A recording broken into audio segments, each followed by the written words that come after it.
My name is Salvatore Esposito. I'm from Medford, Long Island. I grew up in Farmingville. I served 6 years in the Army, including 1 year in Abu Ghraib prison.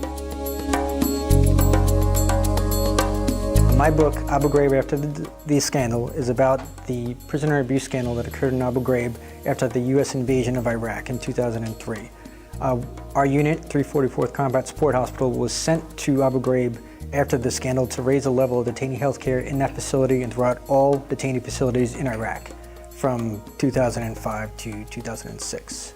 Between publishers and agents, when I first started writing this book, I was rejected about 1,000 times, and that's no exaggeration. So for me to finally get published, it really meant a lot to me as a personal accomplishment, but it was a real blessing because no publisher or agent really wanted to represent somebody who talked about the aftermath of the scandal. Really what everyone was really concerned about was what happened in 2003.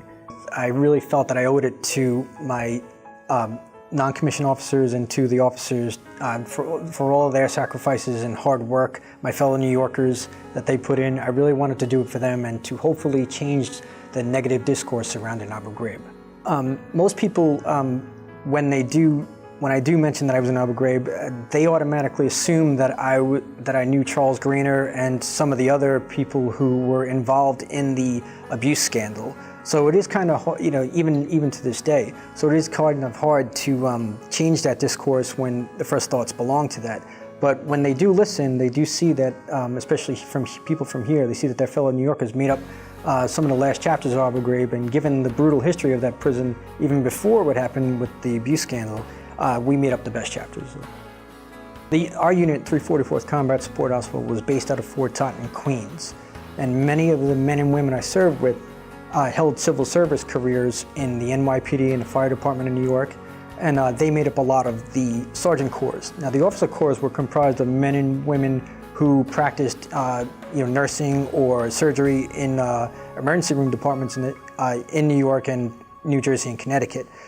So many of these men were either at the World Trade Center scene on 9/11 doing their job, or they were working their wards that day. So that's, and you wouldn't expect that a unit who was readily involved on 9/11 would be sent into Abu Ghraib after the scandal, but they trained us for that particular mission.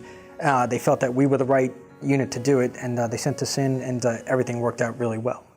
There was a lot of contributions from the Suffolk Community College head librarian staff, Susan Lieberthal and Krista and Karen.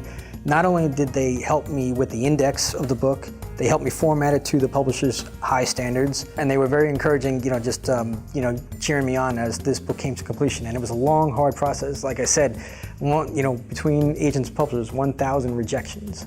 So that meant a lot to me, the encouragement. Writing didn't take me too long between classes and everything else. Writing the book only took about 6 months. But getting the publisher, that's what took probably about 3 years to finally find a publisher to want to know about more than what happened just in 2003. Keep your mind open. Don't let anybody compromise your values. Don't ever be afraid to speak up. Rely on your training. And as always, for me, I always had faith in God, and God was the one who saw me through everything. So just rely on your faith too.